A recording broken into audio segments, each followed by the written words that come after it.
first thing you need to understand is that the name Ronaldo isn't a name. It's a glitch in the football matrix. 3 men, 1 name, and a level of greatness that shouldn't exist in the same century. Most fans spend their lives arguing about who's better, but the VAR doesn't care about your opinion. It cares about the tape. You have the force of nature, the magician, and the machine. If you have one match to save your life, who are you handing the ball to? Today, we strip away the PR and the trophies. We are looking at the absolute peak performance of each man. The moment they became untouchable.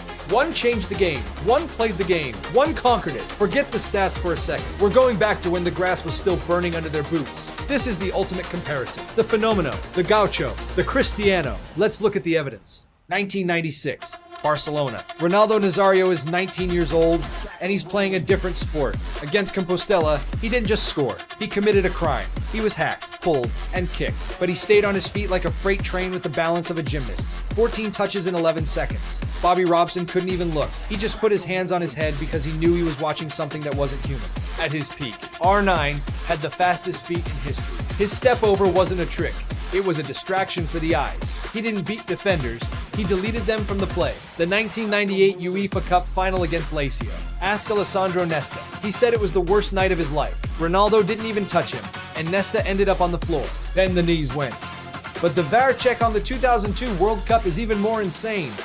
After 2 years of hell, he comes back, takes a weird haircut to distract the press, and scores 8. 2 in the final against Oliver Kahn. That's not just talent. That's a resurrection. If R9 stays healthy, there is no GOAT debate. It's him. Period. If R9 was the force, Ronaldinho was the magic. He's the only player in history who played every match like he was having a kickabout on the beach. While others were stressed, he was smiling. 2005 was the peak of the Gaucho, the Elastico, the no-look passes. He wasn't playing for trophies. He was playing for the vibration of the crowd. November 19, 2005. The Bernabeu. Real Madrid fans are the most demanding in the world. They hate Barcelona. But that night, they had to stand up. Ronaldinho didn't just win. He humiliated them so beautifully they had to applaud. He ran 50 yards, left Sergio Ramos in the dust, and slotted it past Casillas like it was a training drill. Ronaldinho didn't care about being the best for 15 years. He wanted to be the best for 15 minutes, every single night. He was the only man who could make a Stamford Bridge defense stand still with a toe poke from outside the box.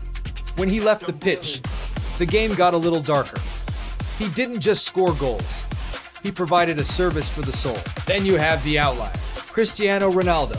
If the other two were born with it, Cristiano built it in a lab. He saw the talent of the Brazilians and decided he would beat them with discipline. 2017-2018 Champions League. That was the peak of the machine. While R9 and R10 were done at 30, Cristiano was just getting started. Look at the jump against Juventus. 2.38 meters in the air. The stadium didn't applaud out of respect. They applauded out of shock. He turned the Champions League into his personal playground. 3 titles in a row, 450 goals in 438 games for Real Madrid. Those aren't human numbers. That's a manufacturing plant for results. He took the name Ronaldo and turned it into an empire. So here is the VAR verdict. R9 is the force you can't stop. R10 is the magic you can't teach.